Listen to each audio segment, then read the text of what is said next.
आज सुबह केदारनाथ धाम से जो नज़ारा सामने आया है वो आपको हैरान कर देगा।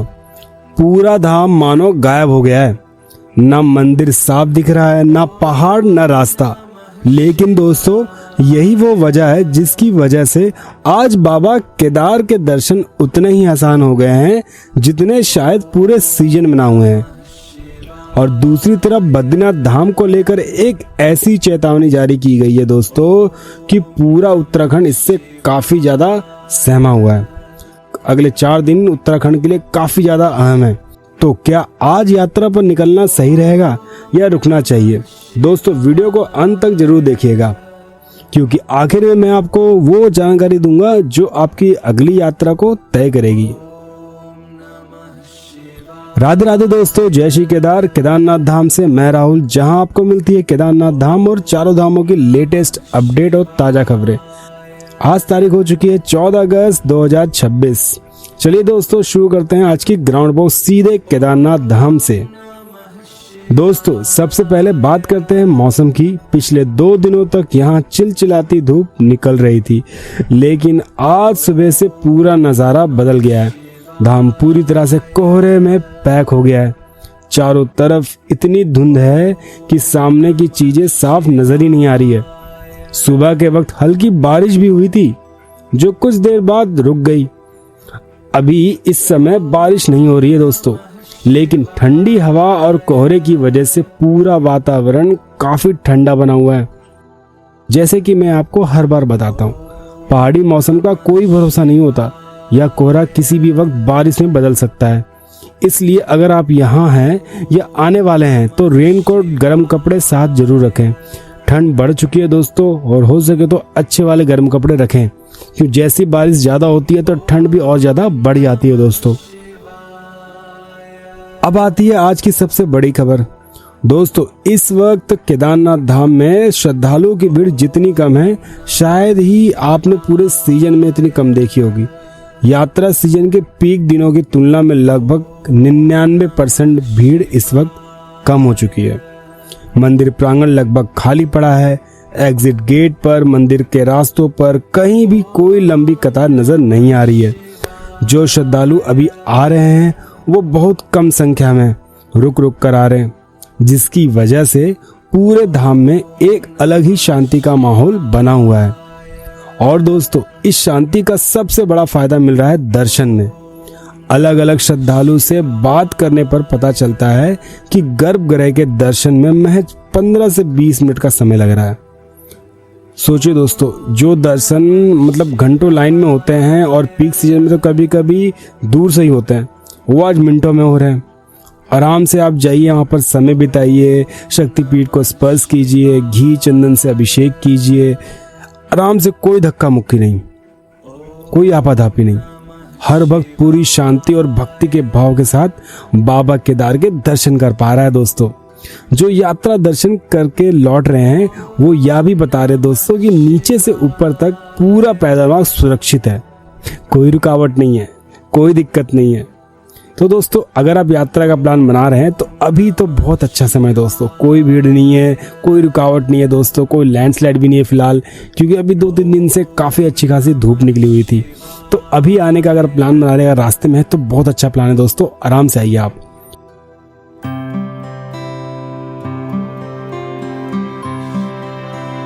कोहरे में लिपटी केदारपुरी अपने आप में एक अलग ही अनुभव देती है दोस्तों। मंदिर के पीछे की चोटियां भले ही आज ना दिखें, लेकिन जिस तरह बादल मंदाकिनी घाटी में घूमते हैं, जिस तरह पूरा वातावरण धुंध की एक चादर में लिपटा रहता है, वो नज़ारा किसी और मौसम में नहीं मिलता। ये वो पल है जब पहाड़ अपना सबसे रहस्यमय रूप दिखाते हैं। जो लोग शांति और आध्यात्मिकता के लिए धाम आते हैं, उनके लिए आज का दिन तो बहुत ही खास है दोस्तों। कुल मिलाकर ना केदारनाथ की तस्वीर बिल्कुल साफ है। मौसम अनिश्चित है, कोहरा है और थोड़ा सा भी खतरा बना हुआ बारिश का, लेकिन दोस्तों दर्शन बहुत आसानी से हो रहे हैं और मिनटों में हो रहे हैं। और अगर आप केदारनाथ आ रहे हैं दोस्तों तो केवल मंदिर तक सीमित मत रहिएगा दोस्तों, ठीक है। अब मंदिर के बाद आप जाएं सीधे भैरव बाबा के पास, वहाँ दर्शन कीजिए, ठीक है। और भैरव बाबा आपको वहाँ करीब करीब आपको मंदिर से आधा किलोमीटर की चढ़ाई पे मिलेंगे। और वहाँ से यानी भैरव बाबा से मंदिर प्रांगण इतना सुंदर दिखाई देता है दोस्तों ना, ये देखिए आपको मैं वीडियो में दिखाता हूँ। अलग ही भव्यता चमकती है दोस्तों, खासकर इस मौसम में जब बाबा भैरव केदार घाटी के रक्षक हैं और इनके दर्शन किए बिना दर्शन भी नहीं होते दोस्तों पूरे। और उसके बाद आप जाएं भीमशिला पर। ये भीमशिला वही शिला है दोस्तों जो 2013 की आपदा में मंदिर को बचाया था दोस्तों, तो इनके दर्शन करना भी बहुत जरूरी है। इसके बाद आप जा सकते हैं गुरु शंकराचार्य की समाधि स्थल पर, वो भी काफी सुंदर स्थल है दोस्तों और बहुत ही भव्य तरीके से बनाया गया है इसको दोस्तों। और यहाँ की वादियों को तो क्या ही कहना दोस्तों, आप जितना घूमोगे दोस्तों उतना ही कम पड़ेगा। अगर आपके पास टाइम है, समय है, तो आप बासुकी ताल के दर्शन कर सकते हैं, लेकिन उसके लिए आपको परमिशन लेनी पड़ती है। ठीक है दोस्तों, बाकी खूबसूरती का तो आनंद आप ले ही सकते हैं दोस्तों। यहाँ पर बहुत सारी चीज़ें आपको एक्सप्लोर करने के लिए। तो अभी देखो दोस्तों ना, कोई भीड़ नहीं है, खाना पीना रहना सब अभी सस्ता है, तो किसी भी चीज़ की आपको टेंशन ही नहीं पड़ेगी कि हाँ मैं जाऊँगा वहाँ पर, कि मुझे बुक करना है यार मैं अभी नहीं पहुँचा। मैं तो कह रहा हूँ दोस्तों, अभी आपको कोई भी होटल, कोई भी टेंट बुक करने की कोई ज़रूरत नहीं है दोस्तों। आपको आराम से मिल जाएंगे, 500-500 में आराम से मिल जाएंगे रूम, आपको 1000 तक में मिल जाएंगे बढ़िया लग्जरी रूम बिना बुक किए दोस्तों। लैट्रिन बाद एकदम सब आपका सेपरेट रहेगा सब कुछ, और खाना भी आपको सस्ता मिलेगा। घोड़े कच्चर के भी दाम सस्ते हो गए दोस्तों, क्योंकि एकदम अभी भीड़ बिल्कुल नहीं है दोस्तों। ठीक है, अगर यात्रा का प्लान बना रहे हैं तो दोस्तों ये सही समय आने का। दोस्तों सीधे चलते हैं बद्रीनाथ धाम की ओर, जहाँ की तस्वीर थोड़ी अलग है। बद्रीनाथ धाम की खबर थोड़ी गंभीर है दोस्तों, यही वो चेतावनी है जिसकी बात मैंने शुरुआत में की थी दोस्तों। मौसम विभाग ने 14 अगस्त से 17 अगस्त तक पूरे उत्तराखंड के लिए भारी बारिश का ऑरेंज अलर्ट जारी किया है। यानी कि चाहे केदारनाथ धाम हो या फिर बद्रीनाथ धाम हो या फिर चारों धाम की बात करें, तो अभी भारी बारिश का अलर्ट तो जारी है दोस्तों। यानी अगले 4 दिन बेहद अहम है। बद्रीनाथ धाम में इस वक्त तापमान करीब 4 डिग्री सेल्सियस से भी नीचे गिर चुका है, और इस कड़ाके की ठंड में दोस्तों बहुत ही ज़्यादा दिक्कत हो जाती है। तो कभी भी अगर आप बद्रीनाथ आ रहे हैं दोस्तों, खासकर इस टाइम पर, तो गर्म कपड़े बिल्कुल दोस्तों लेके आए, माफलर वगैरह, कॉन टोपी वगैरह और सॉक्स वगैरह जरूर लेके आए बढ़िया वाले, क्योंकि ठंड बहुत कड़ाके की पड़ रही है दोस्तों। ठीक है, चारों तरफ बादल छाए हुए हैं, कोहरे की वजह से आज धूप निकलने के आसार भी बहुत कम बने पड़े हैं। अब यहाँ मैं आपको साफ शब्दों में बताना चाहूँगा दोस्तों, भारी बारिश के इस दौर में रास्ते में अचानक लैंडस्लाइड होने की संभावना बनी रहती है। हालांकि अभी की स्थिति के मुताबिक रास्ते खुले हैं और यात्रा के लिए सुरक्षित बताए जा रहे हैं, लेकिन दोस्तों ऑरेंज अलर्ट का मतलब होता है सतर्कता, घबराहट नहीं। इसलिए मेरी सलाह यही है कि यात्रा पर निकलने से पहले स्थानीय प्रशासन से रोड की ताजा स्थिति जरूर चेक कर लें। हाँ, छाता रेनकोट हमेशा साथ में रखें, क्योंकि मौसम कभी भी करवट ले सकता है। बात करते हैं दोस्तों यहाँ की भीड़ की। दोस्तों इस समय बद्रीनाथ धाम में यात्रियों की संख्या बहुत कम है, और इसका असर केवल मंदिर तक नहीं है, पूरे बाजार तक दिख रहा है। दुकानें भी कम ही खुली रही हैं, क्योंकि तीर्थयात्री की तादाद कम है। लेकिन दोस्तों जो श्रद्धालु आज यहाँ हैं, उनके लिए एक शांतिपूर्ण अनुभव बन गया है। मंदिर परिसर में कोई जल्दबाजी नहीं है, कोई भीड़ का दबाव नहीं है। लोग आराम से मंदिर के पास जाकर तस्वीरें वीडियो बना रहे हैं। लोग आमतौर पर पीक सीजन में लंबी लाइनें का वेट करते हैं दोस्तों, लेकिन इस बार दर्शन आराम से हो रहे हैं। और कपाट आपको बता दो दोस्तों, जो टाइमिंग है कपाट खुलने के मंदिर के, 4:30 बजे कपाट खुल जाते हैं। दोपहर 12 बजे के आसपास उनका भोग का समय हो जाता है। फिर 3 बजे दोबारा कपाट खुल जाते हैं, और रात को 9 से 9:30 बजे के बीच कपाट जो है बंद कर दिए जाते हैं। ठीक है, तो कभी भी यात्रा पाएं दोस्तों, तो इस टाइमिंग को जरूर आप नोट कर लें। ठीक है, ताकि आपके दर्शन आराम से हो बिना किसी देरी के। लोग कपाट खुलने के शुरुआती दिनों में भीड़ से बचना चाहते हैं, उसके लिए यह सही समय है दोस्तों। ठीक है, मंदिर के आसपास तप्त कुंड भी है, नारद कुंड है, महिला कुंड है, जैसे पवित्र स्थान भी है, जहां श्रद्धालु स्नान दर्शन कर रहे हैं। और दोस्तों बारिश के इस मौसम में बद्रीनाथ की खूबसूरती भी अपने आप में एक अलग कहानी कहती है। जब बादल पहाड़ों के बीच से गुजरते हैं, चारों तरफ हरियाली, गीली मिट्टी की खुशबू फैलती रहती है। ये वो नज़ारा है दोस्तों जो सीजन में तो देखने को नहीं मिलता, लेकिन इस खूबसूरती के साथ थोड़ी सतर्कता और थोड़ा जोखिम उठाने की तैयारी भी जरूरी है।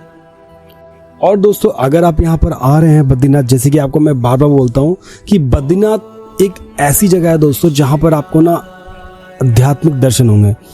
और दर्शन के अलावा दोस्तों अगर फैमिली के साथ आ रहे हैं दोस्तों, तो ये सबसे बड़ा मतलब ऐसी जगह है जहाँ पर आप अध्यात्म से जुड़ सकते हो और वहाँ के कल्चर और वहाँ के जो खूबसूरती है तो उससे भी आप रूबरू हो सकते हो। उसका एक सबसे अच्छा तरीका है दोस्तों कि आप कम से कम 2 से 3 दिन लेके आएँ बद्रीनाथ में, और उस 2 से 3 दिन को दोस्तों सही से एक्सप्लोर करें। सबसे पहले जाएं आप दोस्तों चरण पादुका दर्शन कीजिए वहाँ से, फिर वहाँ से आप सीधे जाइए एक वाटरफॉल है दोस्तों, काफ़ी खूबसूरत है, जो कि माना गांव से पहले पड़ता है, उसको जरूर एक्सप्लोर कीजिएगा, काफ़ी सुंदर दृश्य दोस्तों। इसके बाद आप माना गांव जा सकते हैं, उसके बाद आप जाएंगे गणेश गुफा है, उसके बाद ब्यास गुफा है, माँ सरस्वती नदी के संगम तट का दर्शन कर सकते हो, उनके मंदिर के दर्शन कर सकते हो, आप सरगानोड़ी यात्रा पर जा सकते हो, ठीक है। आप चाहे तो वसुधरा फॉल जा सकते हो, काफ़ी खूबसूरत जगह। तो ये कहने का मतलब है दोस्तों, अगर आप बद्रीनाथ आ रहे हो तो कम से कम 3 दिन तो लेके चलिए दोस्तों, क्योंकि आप बार बार देखो आप इतना पैसा खर्च करके आए हो और अगर आप सही से बद्रीनाथ नहीं घूमे तो दोस्तों फिर, क्योंकि इंसान कितने कितने सालों से पैसे जमा करता है, फिर उसके बाद आता है अपने फैमिली के साथ और फिर वो मिस करता है, यार मैं यहाँ नहीं गया। तो इसीलिए मैं कह रहा हूँ दोस्तों, ये वीडियो आपके लिए बहुत इंपॉर्टेंट है, आप इसको देखिए और समझिए मैं आपको क्या समझाना चाह रहा हूँ। एक बार आप जाओगे ना दोस्तों, इस खूबसूरती को देखिए। चाहे तो मैं कह रहा हूँ आप एक बार ना संगम पॉइंट जरूर जाइएगा दोस्तों, जहाँ पर माँ अलकनंदा और माँ सरस्वती नदी का संगम होता है। आप मंत्रमुग्ध हो जाओगे। जब माँ सरस्वती नदी का वेग जब धरती पर गिरता है दोस्तों, वो देखने लायक होता है। उसके बाद वहाँ पर जो सबसे लास्ट कॉर्नर पे जो शॉप है दोस्तों, वहाँ की चाय की चुस्की लीजिएगा। मेरे नाम की दुकान है, राहुल की दुकान सबसे पहली दुकान है।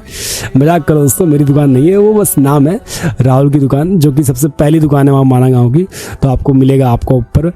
और बता दो दोस्तों, बहुत सारी शॉप है और बहुत सारी चीज़ें आपको एक्सप्लोर करने के लिए मिलेगी और काफ़ी खूबसूरत है दोस्तों। आज की रिपोर्ट का सार निकाले तो केदारनाथ धाम में कोहरा है, बद्रीनाथ में भी कोहरा है, ठंड वहाँ भी है, ठंड यहाँ भी है।